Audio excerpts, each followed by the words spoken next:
Hey everybody, Dan here with Pain Free You. Today I wanted to talk about worry and the 3 steps to decrease worrying. So, smile, relax, drop your shoulders, relax the muscles in your body. If you're tight and tense, see if you can let it go. Breathe in the calm, exhale the chaos. Breathe in the trust, exhale the fear. So, 3 steps to decreasing worry. Number 1, write down the things you're worried about.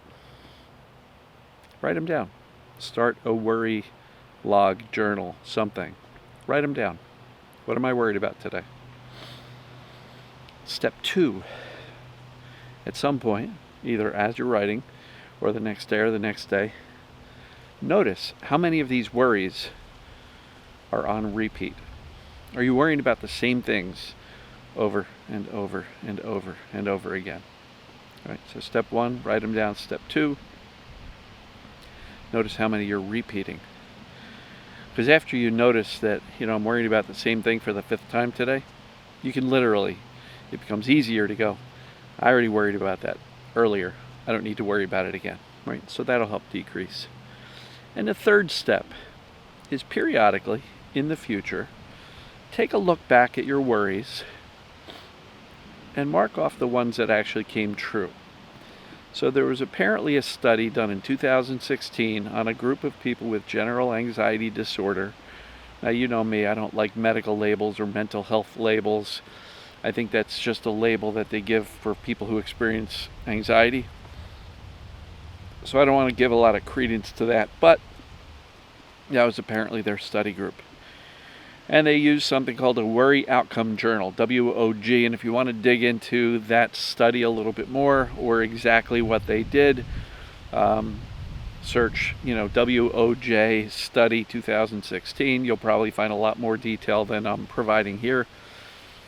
But step 3 is to evaluate at some point in the future how many of your worries actually came true.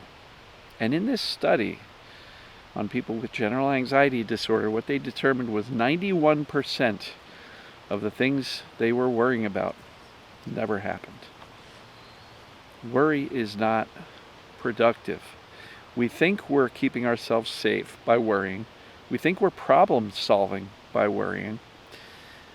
But in 91% of the time, we're worrying about something that's imaginary and doesn't even come to fruition. It never happens. So these 3 steps are fairly simple. Write it down. At some point recognize, am I writing down the same thing over and over again? Because a lot of times our worries are on repeat.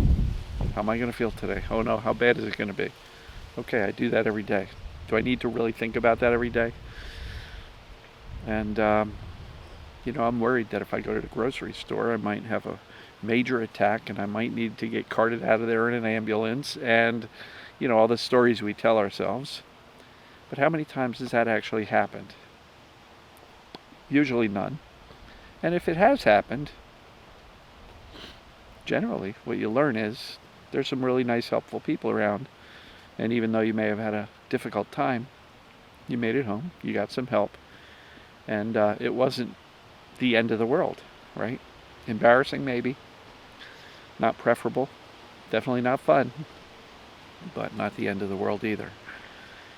And so, 3 steps. Write it down. See how many are on repeat. And if you're noticing a lot of repeats, say, I worried about that already. Worrying about it again isn't going to fix anything or solve anything or prevent anything. Worrying does not keep you safe. It keeps you from enjoying the present moment. And then again, in the future, look back at your worry log and highlight the ones that actually came true. You'll probably find that very few, maybe 1 out of 10, actually do, and the worry was legit. But then, maybe a bonus step 4. Ask yourself if worrying about it was beneficial and prevented anything from happening. Generally, you'll find that that's not true either. So pretty straightforward video here about worrying. Fear is useful, keeps you from falling prey to an imminent threat.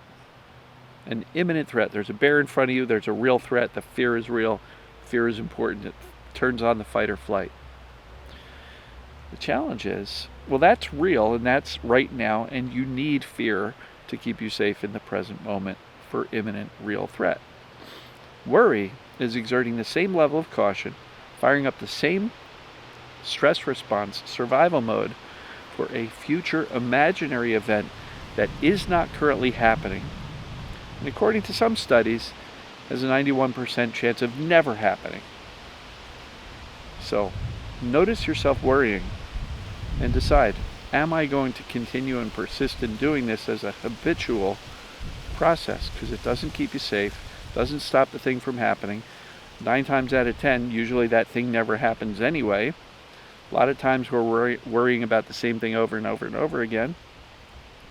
So, I think these steps will definitely help you reduce and minimize the worry, and that'll help you kind of enjoy the present moment a little bit more. So I'm going to wrap it up here. Love you folks, and as always, we'll see you tomorrow. Take care.